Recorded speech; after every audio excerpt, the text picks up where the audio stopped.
Creating a comic book has many similarities to making movies. A comic writer often finds himself in many roles, including that of scriptwriter and director. As director, he must describe the imagery of the page so that as artist can clearly illustrate the scene, tying together dialogue and plot for an enjoyable reading experience. John Parrish put himself to the task of self-publishing his own books.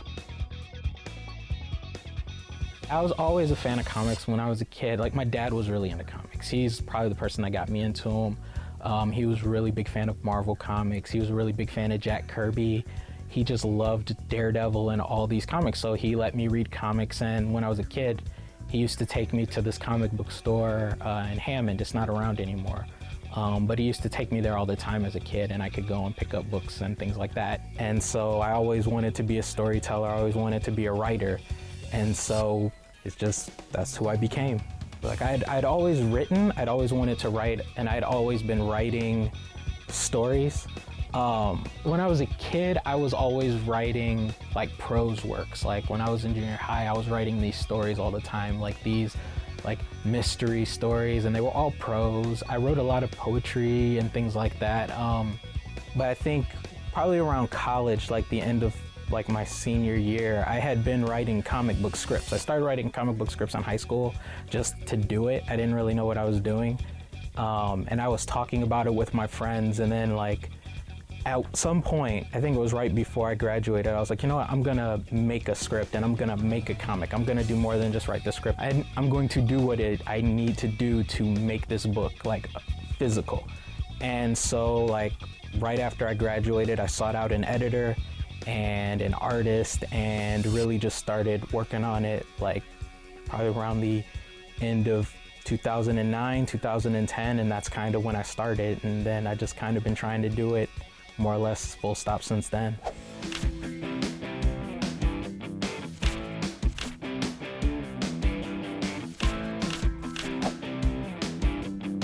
The first book I ever wrote was a book called Secrets and Shadows. It was a superhero story, more or less to kind of get it out of the way. More serious, black and white. It's about a superhero town where there haven't been supervillains for several years, and then a new supervillain comes into town and just starts destroying everything. And they don't know who he is, why he's doing it, or any of that, and it's just them trying to figure it out. And it's, you know, also about a young guy that doesn't want to be a hero and like has to decide, is he gonna step up and become a hero? After that, I wrote a short comic called Job Security, more comedic, more funny, and I was trying to learn how to write shorter stories because I hadn't learned. And then I did my book, C.L.F.K. The C.L.F.K, it's a buddy comedy about two private investigators that just find themselves in over their head. Just all this craziness is happening, monsters are chasing them, and it's just about them trying to survive the night. So it's really funny. I really had a lot of fun writing it. I think that's probably, you know, one of my proudest works. And then Someday was after that. Someday is an autobiographical story about my dad in Japan. This true story, just about my family and just about the struggles of trying to get, you know, help someone achieve a dream that they wanted to achieve. And more recently, I've done a couple, you know, short stories here and there. I guess in total, like, in terms of issues, 14 or so. But in terms of like series, 2 series, and like a couple short stories here and there.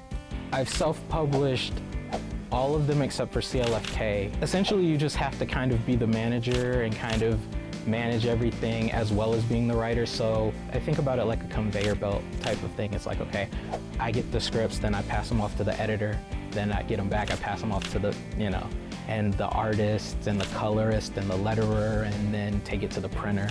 And then I get it back, and then that's when it's like ready to be sold. It's like very freeing just to be able to make your story, and as long as you're like not too crazy, you're not too ridiculous, no one's gonna be like, you can't do that, you know, that's really good, that's a little bit rough. You know, I can tell the stories I want to tell and do what's necessary to convey those stories.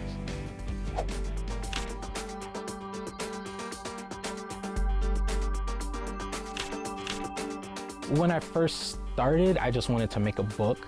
So when I made Secrets and Shadows, I just was like, I just want to make a book and then I just want to finish it, because I find that's one of the hardest things for some people, is to just finish a series. Like, I've met and seen a lot of people where they'll make a book and they'd go like 1, 2, and then they'd have this great new idea and they'd like stop making whatever they were making and go do something else.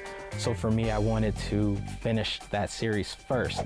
It can be difficult. It's like you really have to wanna, like really have to believe in it, and really have to wanna like go to like 10, 15, 20 shops like in the area or beyond to take your book to them and see if they'll put it in the store. Because it can be very tiring and it's a lot of work. So eventually it can wear people down. Like, especially if you're doing bigger projects, it can take months to years to see your project done. So I try to keep it like simple, attainable steps and goals.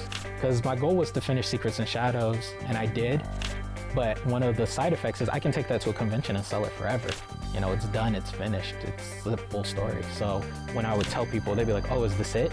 Is it done? I'm like, yeah, it's done. And they would buy it just because it was a finished story. I have this book that I can show people that in college, like all my friends knew I was talking about making comics and making books. Now I have books I can show them and be like, yeah, I made this. You can find more information on John's works at secretsandshadows.net.